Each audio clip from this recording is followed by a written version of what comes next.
എൻ്റെ ഇടതുവശത്ത് നിൽക്കുന്ന സിസ്റ്ററിനെയാണ് എനിക്ക് ആദ്യം കൗൺസിലിങ്ങിന് കിട്ടിയത്. വിശുദ്ധയായ ഒരമ്മ. ASMIയിലെ എനിക്ക് പറയുമ്പം തന്നെ മനസ്സിലങ്ങ് കരച്ചിൽ വരിക. ആ അമ്മയുടെ അടുത്തിരുന്ന് അമ്മയുടെ തലയെ കൈവച്ച് ഞാൻ പ്രാർത്ഥിച്ചപ്പോഴത്തേക്കിന് എൻ്റെ ഹൃദയം അങ്ങ് വിങ്ങുമായിരുന്നു. വിങ്ങി ഞാനെന്നേരപ്പോഴത്തേക്കിന് പിന്നെ ഒരു ബ്രദർ പറഞ്ഞ വിശുദ്ധനെയാണ് എൻ്റെ മനസ്സിൽ വന്നത്. അപ്പോൾ അമ്മ എന്നോട് പറഞ്ഞു, എനിക്ക് ബുദ്ധിയില്ല, ഓർമ്മയില്ല, പക്ഷേ അമ്മയ്ക്ക് ദൈവസ്നേഹം അങ്ങ് നിറയുകയാണ്. 9 മണിക്ക് ആരാധന വെച്ചാൽ അമ്മ മുഴുവൻ സമയവും ആ പള്ളിയിലിരുന്ന് പ്രാർത്ഥിക്കുക. അപ്പോൾ അങ്ങനെയുള്ള വിശുദ്ധരായ അമ്മമാരുടെ കൂടെ ഇരുന്ന് ധ്യാനിക്കാനും പ്രാർത്ഥിക്കാനും കിട്ടിയ ഒരു വലിയൊരു അവസരമായിട്ട് ഞാനിതിനെ കാണുകയാണ്. എൻ്റെ ഇടത്തിരിക്കുന്ന അമ്മയാണെങ്കിലും വലത്തും പരിശുദ്ധാത്മാവിൻ്റെ കൃപ നിറഞ്ഞ ഒരമ്മയുടെ അടുത്തിരിക്കാനുള്ള ഭാഗ്യം ലഭിച്ചതിനെ ഓർത്ത് ഞാൻ നന്ദി പറയുകയാണ്.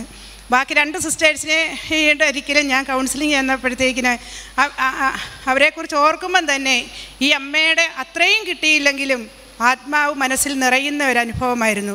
അവരെന്നോട് പറഞ്ഞതുമൊക്കെ വളരെ കറക്റ്റായിട്ടുള്ള കാര്യങ്ങളാണ്. ഒരു സിസ്റ്റർ എന്നോട് പറഞ്ഞു, മനസ്സിലെന്തോ ഒരു ദുഃഖമുണ്ടല്ലോ എന്ന് പറഞ്ഞ്. അപ്പം ഞാനത് പറയാനായിട്ട് ആദ്യം മടിച്ചെങ്കിലും അവസാനം ഞാൻ സമ്മതിച്ചു. ശരിയാ, ഒരു കുഞ്ഞു ദുഃഖമുണ്ട്. സന്തോഷമായിട്ട് ജീവിക്കാൻ ശ്രമിക്കുന്നതിനിടയിലും ഒരു ചെറിയ ദുഃഖം എന്താണെന്ന് ഞാൻ ആ സിസ്റ്ററിനോട് പങ്കുവെക്കുകയുണ്ടായി.